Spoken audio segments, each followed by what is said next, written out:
untuk anugerah Tuhan yang besar di dalam hidup kami.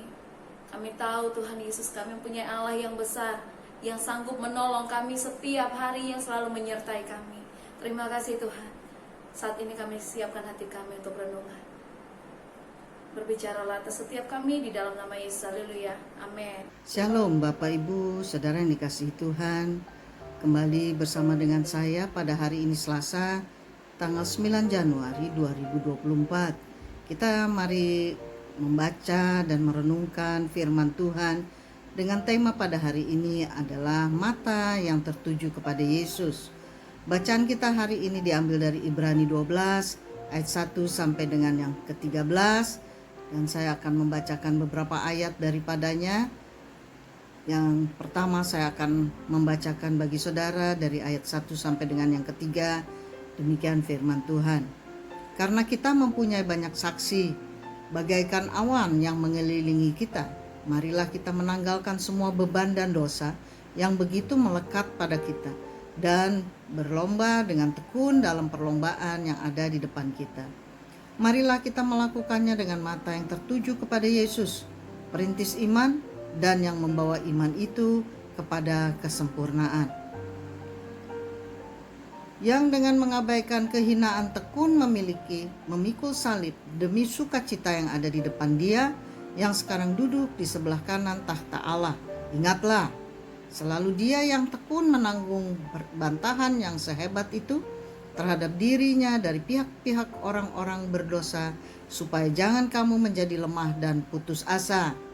Dalam ayat 14 berkata, berusahalah hidup damai dengan semua orang dan kejarlah kekudusan, sebab tanpa kekudusan tidak seorang pun akan melihat Tuhan.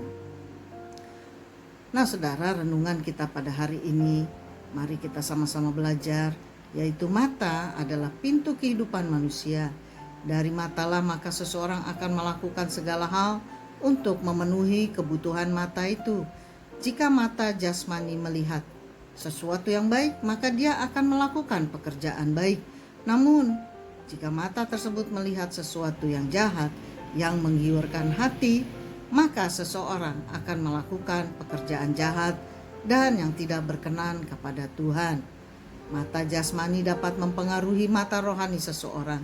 Apa yang membedakan kedua hal tersebut? Mata jasmani akan melihat apa yang ingin dilihatnya secara visual, sedangkan mata rohani akan melihat segala hal yang dikehendaki Allah untuk dikerjakan orang percaya. Pada ayat yang pertama dalam pasal ini dimulai dengan kalimat, karena kita mempunyai banyak saksi, dalam kutip.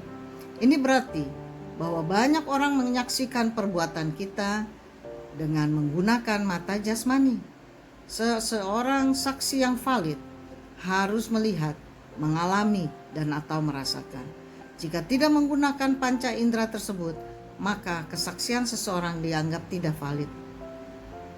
Mata yang tertuju kepada Yesus adalah sebuah acuan untuk meneladani seorang teladan yang paling tinggi yang selalu ada dalam kehidupan kita. Apa yang dilakukannya sehingga layak menjadi teladan kita? Yang pertama, Yesus tekun dan sabar, dapat kita baca dalam ayat 1. Yang kedua, Yesus memimpin kita kepada iman yang sempurna. Berikutnya yang ketiga, jika mata kita tetap tertuju kepada Yesus sebagai teladan iman kita, maka kita akan memperoleh sukacitanya secara sempurna.